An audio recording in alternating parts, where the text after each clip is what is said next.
मुझे जो डर था, हमारी टीम लगातार इसी चीज़ पर ध्यान दे रही थी कि ईरान का कहीं परमाणु प्रोग्राम डिस्ट्रॉय तो नहीं हुआ, तबाह तो नहीं हुआ। पिछले 3 दिन से अपडेट हम आपको दे रहे हैं, अल्हम्दुलिल्लाह एक भी जानकारी आपको गलत नहीं दी गई है। अब सुनिए एक और सटीक जानकारी।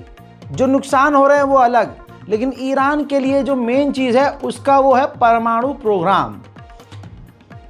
इंटरनेशनल मीडिया लिख चुका है, मैं आपको दिखा चुका हूं, और अब ये रही सैटेलाइट इमेज, सबूत के साथ आता है तुम्हारा भाई। ये देखो, जो फरदो में, ईरान का शहर फरदो, वहां जमीन के अंदर जो ईरान का परमाणु प्रोग्राम है उस पर कोई भी नुकसान नहीं हुआ है, अल्हम्दुलिल्लाह, कोई भी डैमेज नहीं है।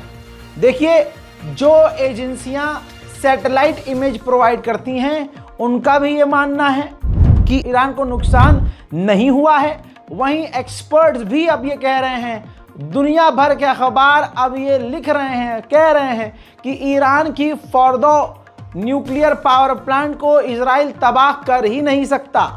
अल्लाह अकबर। सोचिए, ये ताकत ईरान की नहीं है, ये अल्लाह ने ईरान को ताकत दी है, ये याद रखिएगा, समझे। तो इतने तबाही वाले हमले करने के बाद भी ईरान ने पहले कह दिया था कि हमारे परमाणु प्रोग्राम, जो मेन परमाणु प्रोग्राम है हमारा, उसको तुम तबाह कर ही नहीं सकते, वो तुम्हारी सोच से भी ज्यादा गहराई में है। अब उसको तबाह सिर्फ अमेरिका का एक बॉम्बर कर सकता है, B-52 बॉम्बर। और इसका मतलब यह है कि इजराइल को, अमेरिका को इस जंग में घसीटना पड़ेगा, और अगर अमेरिका इस जंग में कूदा तो पूरा मिडिल ईस्ट जलेगा। लीजिए, डबल कंफर्म कर दूं, IAEA के चीफ, ये जो IAEA संगठन है वो दुनिया भर के परमाणु प्रोग्राम पर नजर रखता है। अब उसी के चीफ ने कह दिया है कि ईरान का जो फरदो के अंदर, फरदो जगह का नाम है, फरदो में परमाणु प्रोग्राम है, उसमें कोई डैमेज नहीं हुआ है, अल्हम्दुलिल्लाह। दोस्तों, इसी के साथ आगे बढ़ते हैं। अब आपको बताते हैं पाकिस्तान का एक खेल। पाकिस्तान ने कहा, ये 12 घंटे 18 घंटे हो चुका है, ईरान के समर्थन में पाकिस्तान पूरी तरह से है। मैं ये खबर बाद में क्यों बता रहा हूं, इसकी भी वजह बताऊंगा।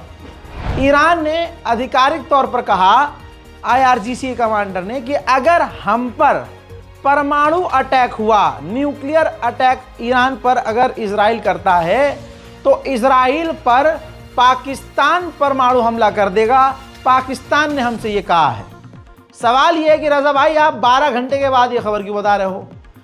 वो इसलिए क्योंकि पाकिस्तान ने आधिकारिक तौर पर यह बात नहीं बोली थी। अब अपने दोस्त से कान में कहा था ईरान से कि हम तुम्हारे साथ हैं, अगर ऐसा होगा तो ऐसा कर देंगे। ईरान ने क्या किया? ईरान ने सबके सामने बोल दिया कि ऐसा होगा, तो तुरंत पाकिस्तान को ऑफिशियली इस बात से मुकरना पड़ा। मुकरना पड़ेगा भाई, पाकिस्तान चू थोड़ी ना है, तुरंत ये एकदम हाँ हाँ हम तो करेंगे हमला। अरे भाई, कभी कभी स्ट्रेटजी बनानी पड़ती है। हड़बड़ी में IRGC के कमांडर ने बोल दिया कि अगर हम पर यह हुआ तो हमारी मदद के लिए ये आएगा, तो पाकिस्तान को मना करना पड़ा कि नहीं नहीं, ऐसा हमारा कोई मतलब ही नहीं था।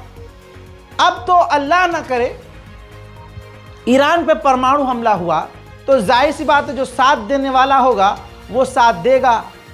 क्या पता पाकिस्तान का ये प्लान हो कि भाई हम अचानक से धप्पा बोलेंगे। अब पाकिस्तान पहले थोड़ी ना कहता हाँ जी हम मारेंगे परमाणु, तुम पे आओ, हम मारेंगे। अरे भाई, इजराइल क्या करता है, कभी बताता है? नहीं। हो सकता है पाकिस्तान का भाई यही प्लान हो कि हम नहीं बताएंगे। ईरान के प्रेसिडेंट ने फिर रिपीट किया है कि हमने हमला नहीं किया इजराइल पर, हम सिर्फ अपना जवाबी कार्रवाई कर रहे हैं और अपने आप को बचा रहे हैं। और जिस मुद्दे पर किया है वो मुद्दा ही नहीं है, क्योंकि हमें हमारे सुप्रीम लीडर ने फतवा दिया हुआ है कि हम परमाणु नहीं बना सकते, तो हम परमाणु बना ही नहीं रहे थे। तो ये सब कुछ अमेरिका और इजराइल ने जबरदस्ती जंग हम पर थोपी है। इजराइल के कल के हमले में वाटर पाइपलाइन जो फटा था उससे ईरान को मोटा नुकसान हुआ था, और ऐसा लग रहा था कि ईरान को पानी की किल्लत होगी और वेस्टर्न मीडिया यही चीख रहा था, लेकिन हुआ उसका उल्टा। तस्वीर आपके सामने, ईरान तेजी से अपनी उस गैस पाइपलाइन को ठीक करने में लगा हुआ है और लगभग उसने ठीक भी कर ली है।